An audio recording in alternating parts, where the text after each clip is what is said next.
نبی پاک صلی اللہ علیہ وسلم نے نا خاص شفقت فرمائی ہے غرباء پر، مساکین پر، خاص شفقت۔ نبی پاک صلی اللہ علیہ وسلم نا اس شخص کو بھی بڑا پسند کرتے تھے جو غریبوں کی خدمت کرتا، جو مسکینوں کی مدد کرتا، جو بیوہ عورتوں کے ساتھ کسی بھی طرح خیر کر سکتا، ان کی حضور نے تعریف فرمائی۔ بخاری مسلم میں حدیث ہے، نبی پاک صلی اللہ تعالیٰ علیہ وسلم نے فرمایا کہ جو لوگ غریبوں کی، مسکینوں کی، لاچاروں کی مدد میں رہتے ہیں، یوں سمجھ لو وہ اللہ کے راستے میں جہاد کرنے میں مصروف رہتے۔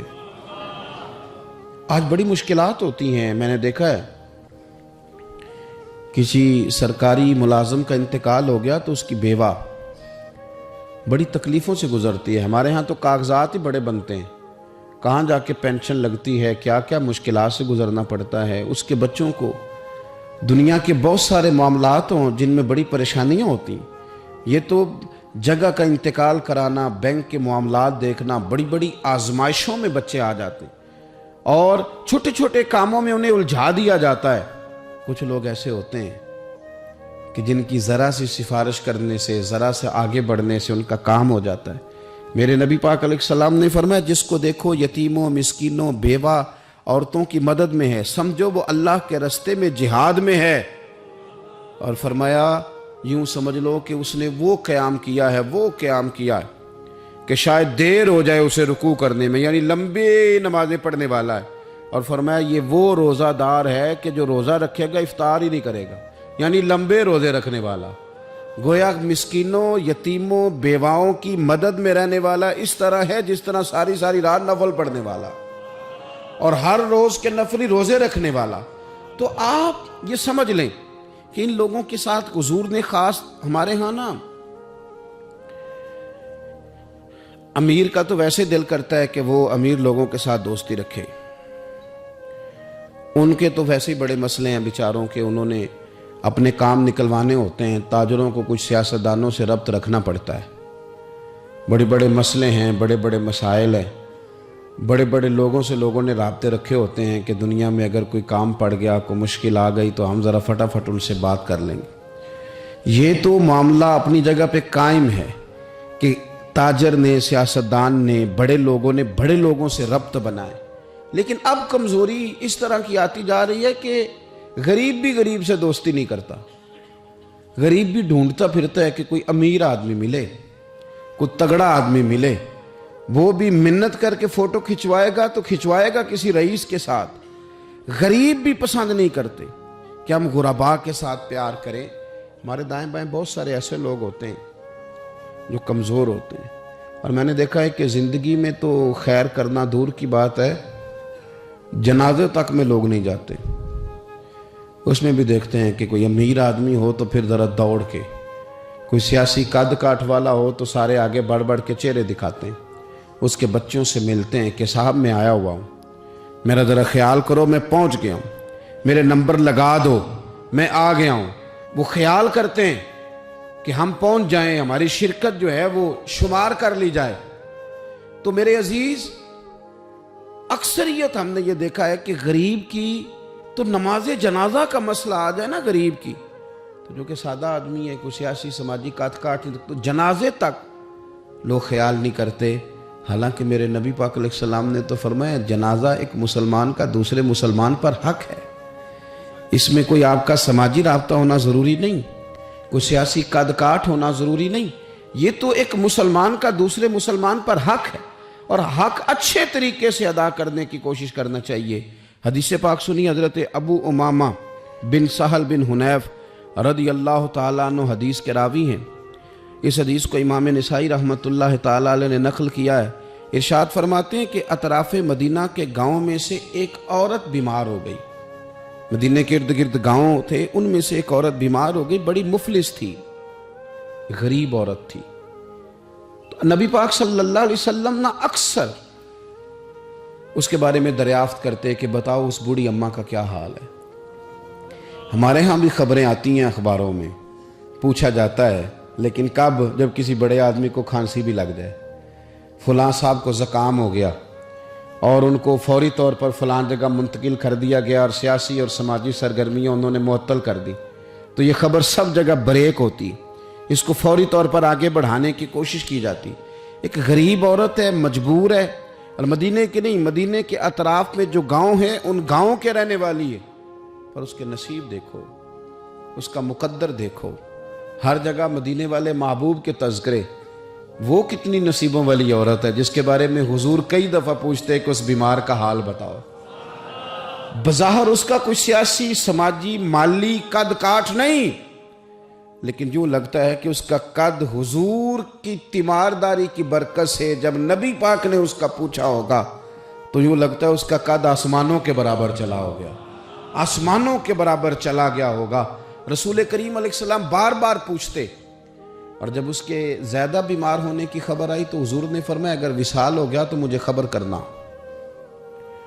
صحابہ کرام فرماتے ہیں رات کو وصال ہوا، رات کے وقت ہی غسل کفن کر کے اسے مدینہ شریف لایا گیا، لیکن جب معلومات کی گئی تو حضور بظاہر آرام فرمائے، حضور آرام کر رہے ہیں۔ صحابہ نے مناسب نہیں سمجھا کہ نبی پاک علیہ السلام کو تکلیف دی جائے، سرور کائنات صلی اللہ علیہ وسلم کو جگانا مناسب نہ سمجھا۔ لوگوں نے نماز جنازہ پڑھا، اس کو دفن کر دیا۔ حضور نے صبح پوچھا مجھے خبر کیوں نہیں دی؟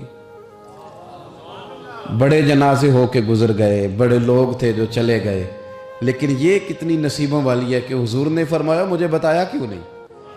اب مجھے بتاؤ۔ او یارو ذرا غور کرنا، ساری دنیا گنبد خضرا پر، ساری دنیا حضور کی بارگاہ میں سلامی دینے، اور میرے نبی کریم صلی اللہ علیہ وسلم نے کیا فرمایا؟ فرمایا مجھے بتاتے نہیں اس کی قبر کہاں ہے؟ یعنی حضور قبر کا پتہ پوچھے؟ محبوب حضور تو ویسے کسی جگہ قریب سے گزر جائے نا تو اعلیٰ حضرت فاضل بریلوی فرماتے ہیں وہ جس سمت آ گئے ہیں کوچے بسا دیے ہیں، وہ تو علاقہ ویسے ہی مہک جاتا ہے، بس جاتا ہے۔ حضور قبر کہاں ہے؟ اس کا کوئی سیاسی قد کاٹ ہے؟ یہ کوئی بہت بڑے قبیلے کی ہے؟ حضور نے فرمایا دیکھو غریبی کو اعزاز اس طرح دینا، غریبی کے ساتھ رویہ یہ میرا اسوہ حسنہ ہے، اس طرح غریبوں کے ساتھ سلوک کرنا، پھر غریب مایوس نہیں ہوں گے، پھر غریب خودکشیاں نہیں کریں گے، پھر غریب اپنے آپ کو معاشرے سے کٹا ہوا محسوس۔ کہاں ہے اس کی قبر؟ یا رسول اللہ اس قبرستان میں یہ قبر ہے، یہ میرے نبی پاک کا اعزاز ہے، یہ حضور کا اعزاز ہے۔ ویسے تو دوسرا جنازہ جائز نہیں، اگر وارث جنازہ نہ پڑھیں تو پھر دوسرا جنازہ پڑھا جا سکتا ہے، لیکن حضور تو وارث ہے نا اپنی ساری امت کے۔ تو نبی پاک قبر پہ کھڑے ہوئے، فرمایا بناؤ صفے، میں دوبارہ جنازہ پڑھانا چاہتا ہوں۔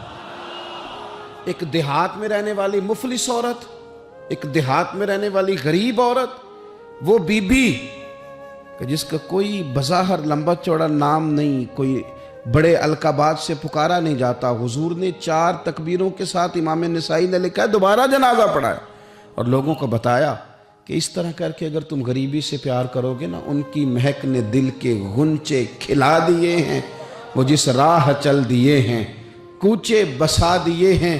اور کیا خوبصورت انداز ہے فاضل بریلوی کا، کہنے لگے کہ میں مجرم ہوں آقا مجھے ساتھ لے لو، کہ رستے میں ہیں جا بجا تھانے والے۔ حضور آپ مہربانی کریں، ایک دفعہ تشریف لائیں، ایک دفعہ تشریف لائیں، میرا بازو پکڑ کے مجھے گزار دیں۔ وہ کتنی نصیبوں والی ہے کہ بن بلائے ہی محبوب اس کی قبر پہ پہنچ گئے ہیں۔ آپ جب تھوڑا تھوڑا نا، زیادہ نہیں تو اپنے ملازمین کے ساتھ ہی، زیادہ نہیں تو جو آپ کے تحت لوگ ہیں ان کے ساتھ ہی ہمارا رویہ ٹھیک ہو جائے۔ ایک صحابی نے ایک دفعہ پوچھ ہی لیا کہ یا رسول اللہ صلی اللہ علیہ وسلم میرا ملازم بڑی ہی غلطیاں کرتا ہے، میرا غلام بڑی غلطیاں کرتا ہے، تو کتنی کو دفعہ معاف کروں؟ کتنی کو غلطیاں ایک دن میں کو کر سکتا ہے؟ 2 دفعہ کر لے گا، 3 دفعہ بھول جائے گا۔ سوال پوچھا نا کہ یا رسول اللہ صلی اللہ علیہ وسلم میرا غلام بڑی غلطیاں کرتا ہے تو کتنی دفعہ معاف کروں؟ تو نبی پاک علیہ السلام نے فرمایا اگر تو نے گنتی کر کے گویا پوچھا ہے تو چلو تجھے اسی طرح ہی بتا دیتے ہیں۔ حضور کتنی دفعہ معاف کروں؟ فرمایا چل ایک دن میں 70 بار تو معاف کیا ہی کرنا۔ حالانکہ 70 غلطیوں کو دن میں نہیں کر سکتا، کر نہیں سکتا، اس نے شمار کر آخر کتنی کو دفعہ معاف کروں؟ نبی پاک صلی اللہ علیہ وسلم نے فرمایا 70 دفعہ تو معاف کر ہی دیا کر۔ 70۔ حضرت ابو مسعود رضی اللہ تعالیٰ عنہ فرماتے مجھے کسی بات پہ غصہ تھا اور میں اپنے غلام کو مار رہا تھا، پیٹ رہا تھا، اور بار بار میں اس پر سختی کر رہا تھا. دور سے حضور نے دیکھا اور آوازیں دی. قریب جب حضور پہنچ گئے تو نبی پاک علیہ الصلوۃ والسلام نے ایک جملہ کہا. فرماتے ہیں پھر دوبارہ میں نے کبھی اپنے غلام پہ ہاتھ نہیں اٹھایا. اللہ کے رسول فرمانے لگے جتنا تجھے اس پر اختیار ہے نا، میرے رب کو اس سے کئی گنا بڑھ کے تیرے اوپر اختیار ہے. اگر آج اللہ تعالیٰ نے یہ تقسیم کر دی ہے کہ کسی کو تمہارا ملازم بنا دیا ہے، کسی کو تمہارے ماتحت کر دیا ہے، تو اس کا معنی یہ تو نہیں کہ تم اب اس سے پیار کرنا چھوڑ دو، اس پر شفقت کرنا چھوڑ دو. رسول کریم صلی اللہ تعالیٰ علیہ وآلہ وسلم نے ارشاد فرمایا کہ جتنا اختیار تمہیں اس پر ہے نا، اس سے کہیں بڑھ کر اللہ تعالیٰ کو تم پر اختیار ہے. مالدار لوگ توجہ کریں، میری بات پر غور کریں. اللہ نے مالداروں کو جو دیا ہے تو ان کی محنت کی وجہ سے نہیں دیا. محنت مزدور تم سے بڑھ کے کرتا ہے، اوور ٹائم لگاتا ہے. خدا نے نا اپنے فضل سے دیا ہے. میرے ایک بزرگ دوست ہیں، سادے آدمی ہیں. ان کی ایک بات میرے نا دل میں بیٹھ گئی. سادے لوگوں کی بات ہے، سادی سی. میں کوئی یہ نہیں آپ کو کہہ رہا کہ یہ کوئی قرآن و سنت کا معاملہ ہے، لیکن ہمارے جو سادے لوگ ہوتے ہیں نا دیہات کے، کئی دفعہ وہ سبق بڑا عمدہ پڑھاتے ہیں. تو کسی شخص کے ساتھ ان کا کوئی تھوڑا بہت اس کے ساتھ مدد کا رشتہ تھا، اس سے کچھ پیار کرتے تھے. تو کسی وجہ سے ناراضگی ہو گئی تو کسی نے ان سے کہا کہ اب چھوڑ دیں، آپ کا اس نے اتنا دل دکھایا. تو کہنے لگے نہیں میں چھوڑوں گا نہیں، میں دیتا رہوں گا. کیوں؟ کہنے لگے اس لیے کہ میرے دل میں بات بیٹھ گئی ہے کہ پتہ نہیں اللہ کدے نصیبہ نہ دیندا ہے. تو یہاں سے کوئی کھا جائے، کسی کی مدد ہو جائے. آپ کے ہاں اگر ماتحت کچھ لوگ ہیں، آپ کو کسی کی مدد کرنی پڑتی، تو اگر آپ کا یہ ذہن بن گیا نا کہ میں صاحب ہوں اور میں انہیں دیتا ہوں اور میری وجہ سے کام چلتا ہے اور میری تنخواہ سے چولہا جلتا ہے، تو آپ نے بڑی چھوٹی سوچ پیدا کر لی ہے. اب کمزور ہو گئے. اگر آپ نے یہ سوچ لیا نا کہ میں کسی کو اپنے آفس سے اپنی مل سے نکال دوں گا تو شاید اسے کہیں اور نوکری نہیں ملے گی، تو آپ چھوٹے آدمی. آپ نے کمزور سوچ رکھی. حدیث پاک سنیں گے تو دل ٹھنڈا ہوگا. اسے بھی امام بخاری نے لکھا ہے. حضرت مصعب بن سعد رضی اللہ تعالیٰ عنہ روایت کرتے ہیں کہ ایک مرتبہ نا حضرت سعد بن ابی وقاص رضی اللہ تعالیٰ عنہ کے دل میں خیال آیا. مالدار آدمی تھے نا حضرت سعد بن ابی وقاص اور بڑے جرنیل تھے. تو دل میں خیال آیا کہ دیکھو نا اللہ تعالیٰ نے ہمیں غریبوں پر فضیلت دے دی ہے مال و دولت کی وجہ سے. خیال آ جاتا ہے نا کہ دیکھو جی مطلب میرے پاس پیسے ہیں، مجھے اللہ نے دیا ہوا ہے. خیال آ گیا. حضرت مصعب بن سعد رضی اللہ تعالیٰ عنہ فرماتے ہیں ان کے دل میں خیال آیا، دل میں خیال آیا کہ دیکھو اللہ نے پھر ہمیں فضیلت والا بنایا تو اسی لیے اللہ نے ہمیں پیسے دیے نا. اللہ نے ہمیں کچھ بنایا تو پھر ہی اللہ نے دولت زیادہ دی ہے نا. تو فرماتے ہیں نبی کریم صلی اللہ تعالیٰ علیہ وسلم نے ان سے فرمایا یاد رکھو تمہیں نا تمہارے کمزور اور غریب لوگوں کے وسیلے کی وجہ سے روزی دی جاتی ہے. تمہیں امیروں تمہیں جو نوازا جاتا ہے نا تو یہ غریبوں کے صدقے، ضعیفوں کے صدقے، کمزوروں کے صدقے، یہ ان غریبوں کے صدقے تمہیں نوازا جاتا ہے اور پھر تمہارے ذمے لگایا جاتا ہے کہ تم نے زکوٰۃ دینی ہے، تم نے صدقات دینے ہیں، تم نے ان پر خرچ کرنا ہے، تمہیں ان کے صدقے مل رہا ہے، ان کے صدقے. ایک سوچ یہ ہے کہ اللہ نے مجھے مال دیا ہے تو کسی وجہ سے دیا ہے، اور ایک سوچ یہ ہے کہ میری فیکٹری میں پتہ نہیں کون سا غریب لوگ ہے جس کی وجہ سے فیکٹری چل رہی ہے. ایک سوچ یہ ہے کہ پتہ نہیں میرے آفس میں کون سا ایسا شخص ہے جس کی وجہ سے نظام چل رہا ہے. اور ایک سوچ یہ ہے کہ میں جاگیردار ہوں تو پتہ نہیں کون سا کسان ہے جو میرے پاس کام کرتا ہے تو اس کی وجہ سے اللہ مجھے بھی روزی دیتا ہے. نبی پاک صلی اللہ علیہ وسلم نے امیروں کو یہ سوچ بنانے کا کہا کہ یہ سوچ بناؤ کہ ہمیں رب جو دیتا ہے وہ کمزوروں کے صدقے دیتا ہے، وہ غریبوں کے صدقے دیتا ہے. اگر یہ ذہن بن جائے، دیکھیں نا یہ کاریگر ہے اور یہ اچھا نظام چلانے والا ہے، ایڈمنسٹریٹر بہت اچھا ہے، مینیجر بڑا اچھا ہے، یہ نکل گیا تو خرابی ہوگی. ایک ذہن یہ ہے. اور اگر ذہن یہ بن جائے کہ یہ بندہ غریب ہے، یہ مجبور ہے، یہ تنگ دست ہے، اس کے چھوٹے چھوٹے بچے ہیں اور مجھ سے تنخواہ لے کے جاتا ہے تو اس کا کام چلتا ہے، اگر یہ چھوڑ کے چلا گیا نا تو ہو سکتا ہے جو اس کے ذریعے رزق آتا ہے وہ نہ آئے. اگر یہ ذہن سازی بنے تو پھر میرا خیال ہے کوئی بھی امیر آدمی کسی غریب کو رسوا نہیں کرے گا، پھر کوئی بھی کسی کے لیے اس طرح کے لفظ ادا نہیں کرے گا کہ جس کے اس کی عزت نفس مجروح ہو۔ ہم اگر یہ تھوڑا تھوڑا کر کے رویہ اپنے دلوں کے اندر پیدا کرنا شروع کر دیں اور تھوڑی تھوڑی محبت کو بڑھانے لگیں تو آہستہ آہستہ ہمیں محسوس ہوگا کہ ہم کوئی ظرف کو اونچا لے گئے ہیں، ہمارے دلوں کو اللہ نے نرم کر دیا ہے۔ ہمارے ہاں نا سوسائٹی میں کچھ سیاسی سماجی لوگ ہیں جن کی سفارش چلتی ہے، جو نامی گرامی ہوتے ہیں، جو علاقے کے معروف لوگ ہوتے ہیں، جو اشراف اپنے آپ کو سمجھتے ہیں، قبیلوں کا بڑا جانتے ہیں۔ وہ یاد رکھیں کہ اگر تو وہ قبیلے کے بڑے اس طرح بنے ہوئے ہیں کہ وہ لوگوں کے ساتھ پیار کرتے ہیں تو پھر تو ان کا اجر زیادہ ہے، لیکن اگر وہ بڑے بنے ہیں اور اس رنگ میں بڑے بنے ہیں کہ وہ تکبر میں آ گئے ہیں، اس رنگ میں بڑے بنے ہیں کہ انہوں نے غلط سیاستیں کی ہیں، انہوں نے قوم کا مال کھایا ہے، وہ اس طرح سے اقتدار کے ایوانوں تک پہنچے ہیں کہ انہوں نے پھر کچھ نہیں دیکھا کہ مجھے کچھ خریدنا پڑ رہا ہے کہ کچھ بیچنا پڑ رہا ہے۔ غلط طریقے سے وہ لوگ آگے آگے سیاسی بن گئے، سماجی بن گئے، لوگ سلوٹ کرنے لگ گئے۔ اور کچھ بیچارے غریب ایسے ہیں کہ جن کو کوئی 1 کلو چینی بھی ادھار نہیں دے رہا۔ تو اب بظاہر اس غریب کو مایوس نہیں ہونا چاہیے، اس کو شریعت یہ نہیں کہتی کہ تو کمزور پڑ جائے اور تو کہے جی شاید میں تو بیکار ہی معاذ اللہ دنیا میں آ گیا ہوں، کوئی نام نہیں جانتا، کوئی قد کاٹ نہیں، کسی اونچی کرسی پہ بٹھایا نہیں جاتا، کبھی میرے گلے میں پھولوں کا ہار نہیں ڈالا جاتا، کوئی میرے آنے پر کھڑا نہیں ہوتا، میں بھی کوئی سیاسی سماجی ہوتا، میں بھی کوئی مال و دولت والا ہوتا۔